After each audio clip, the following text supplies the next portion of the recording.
13,000 feet, all the way down to hot deserts of about 2,000 feet above sea level.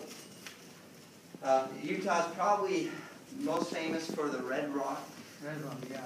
You've seen that before. This is a picture of Bryce Canyon National Park. There's 5 national parks in Utah, mostly in the southern part.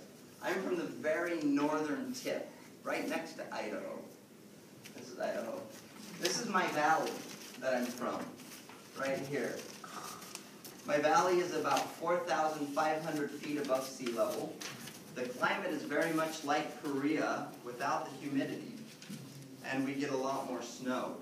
So from about November to March, there's about this much snow on the ground. This was taken late spring, and you can see we still have a lot of snow on the mountain. My valley has a university and farms. So growing up, I milked cows, about 105 cows. I went to university, Utah State University, in my valley. It's called Cache Valley, C-A-C-H-E, because the French trappers would trap beaver skins or bear skins and cache them or store them in Cache Valley. My hometown has about 6,000 people. 6,000 people. 6,000. That's it. Small village. Yeah. So when I came to Korea, my first city was Cheongju. Now people in Seoul say Cheongju Shigo, right? Maybe 200,000 or 300,000, 400,000 people, but to me it was huge. And then when I went to Gwangju was immense. More huge. Yeah. But I love living in Seoul now. I think Seoul has a very good, has many green spaces, Bukgan-san, Gwanak-san, a lot of the parks. Very, very beautiful, and it doesn't feel like you're in a city of 10 or 15 million people. All right, next slide. Here's are my parents. So I have 4 brothers and me. I have 6 sisters. One of my sisters died when she was young, so she's not on this picture. And then here's my wife. She looks young, but there's only 5 years between us. So everybody thinks I married a teenager, but no, she's older. So all of my brothers and sisters have been married, and these are my nieces and nephews. Wow. There's more than 50. Very big family. We don't fit in one house when we all get together. We have to do a church or a community center. So, all right, next slide. Is it same mother and father? Same mother and father. So there's 19 years between myself and my oldest sister. So 11 children in 19 years. Wow. So my parents were very tired when I was born. And Mom and I was free to do what I wanted. This is my family. So we took this at Chuseok. My oldest son is 7, American age. And my second oldest is 5, 3, and Jenica. So we have 4 children, 3 boys and 1 daughter. I don't know how my parents could handle 11. Now in Korea, we're considered a big family. Because most Koreans have namme or nam or yo-yo or something. 1 or 2. I've heard Korea now has the lowest, Was it read? yeah, of about 1.2. Yes. Yeah. So it'll be interesting to see.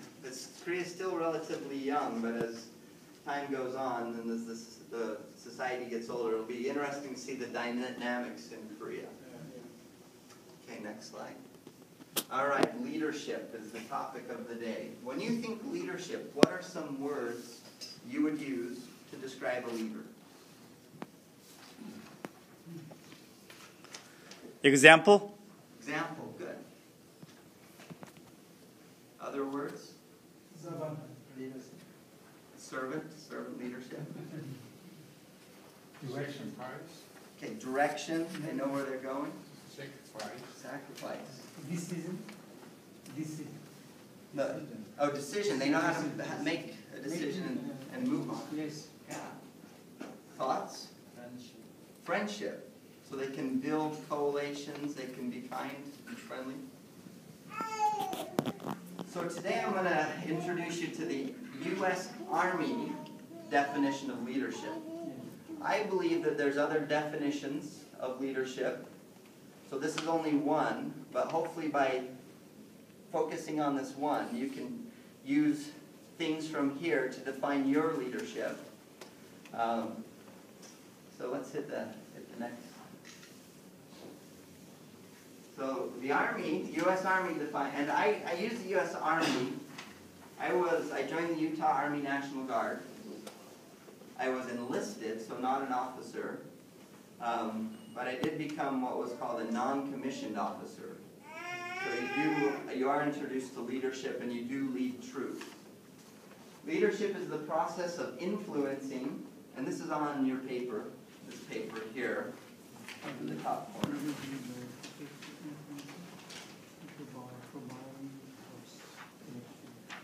Influencing people by providing purpose. Somebody said leading, example, direction, and motivation while operating to accomplish the mission and improving the organization. And the Army focuses on those three things.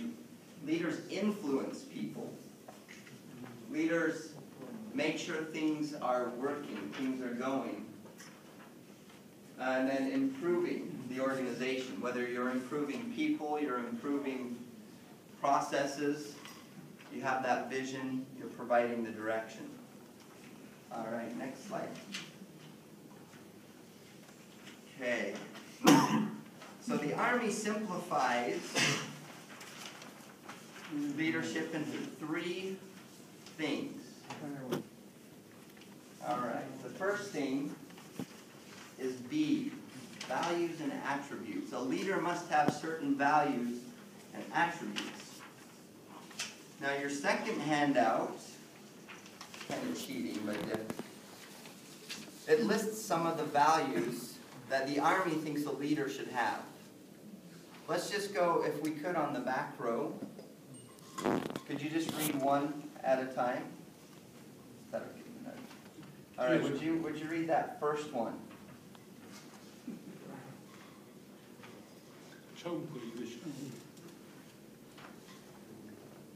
Putting you on the spot tonight.